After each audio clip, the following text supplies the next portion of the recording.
When I went to meet her, the mother was seated alone in a big hall on a comfortable chair. She was all graciousness in welcoming me. I prostrated and kneeled in front of her. She told me in very good English, "Child, I am very happy you readily agreed to come. You are well educated. You have also chosen the right thing to serve Sri Bhagavan's institution. My blessings are on you." I felt very happy over those words of confirmation. I was emboldened to say, "Mother, I have come for good to the ashram and am very serious in taking to the life of surrender and sadhana. I want to dedicate myself to the teaching of Sri Bhagavan all my life and attain Atma Sakshatkar, self-realization. Please bless me, Mother." She put her holy hand on my head and said, "I bless you, child. You will be crowned with success in your spiritual efforts. Bhagavan Ramana will guide you, protect you, and absorb you as his own. Be assured of that." With great elation, I again prostrated to her. Then she started talking to me in intimate terms, saying, "Ganesan, you are my own child. I am very happy you are responding in a positive manner. Such ready response is a spiritual trait. Please listen to me further. Your father brought your mother here, and your mother prayed to me to advise you to take up a job and start involving yourself in the regular worldly life. I plead with you that you implicitly obey your mother's wish. Such compliance on your part will bring you all that is good for you and your spiritual aspiration." This was like a bolt from the blue. I did not expect such an instruction, that too from the mother, who had just blessed me and my spiritual aspiration. Yet the soothing, luminous presence of the mother was influencing me in a positive way. Managing to assume a balanced state of mind, I replied, "Mother, you are the Divine Mother who knows everything, past, present, and future. You will definitely know that my most sincere desire is to serve my Master and adhere to his teaching by staying at his ashram. I pray to you, my dear Mother, please bless me that I achieve this sincere spiritual aspiration of mine." Child, I fully comprehend your genuine aspiration. That is why I am advising you to make your mother happy by agreeing to her request. How is it logically possible, Mother? You just now blessed me that I will achieve my spiritual goal, yet if I am advised to go away from the spiritual quest and get drowned in the quicksand of the world, how am I going to succeed in my spiritual efforts? Isn't it completely contradictory?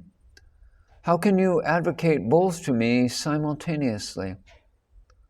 On the one hand, you say I will be crowned with success in my spiritual quest, and on the other suggest the diametrically opposite course of going into the world and getting involved in the cobweb of worldly affairs.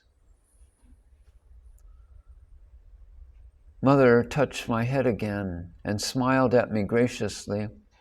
With a countenance filled with peace and bliss, she replied in a pleasant but firm tone, "Child, I fully understand your predicament.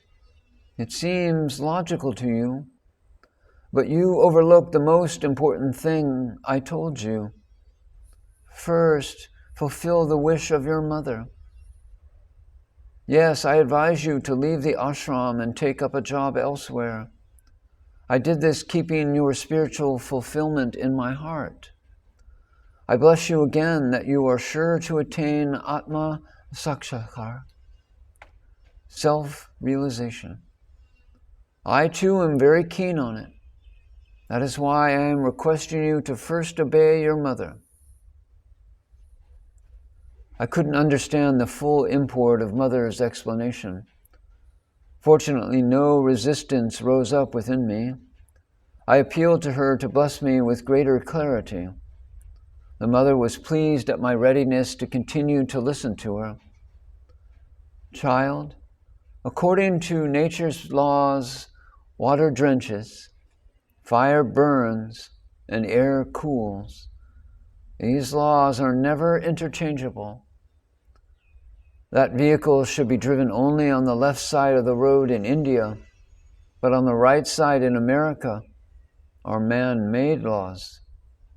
Likewise, there are scientific, medical, and architectural laws. In the same way, there are spiritual laws too. Though everyone is governed by such spiritual laws, no one is outside their purview. The ignorant can never grasp them, but sages know them.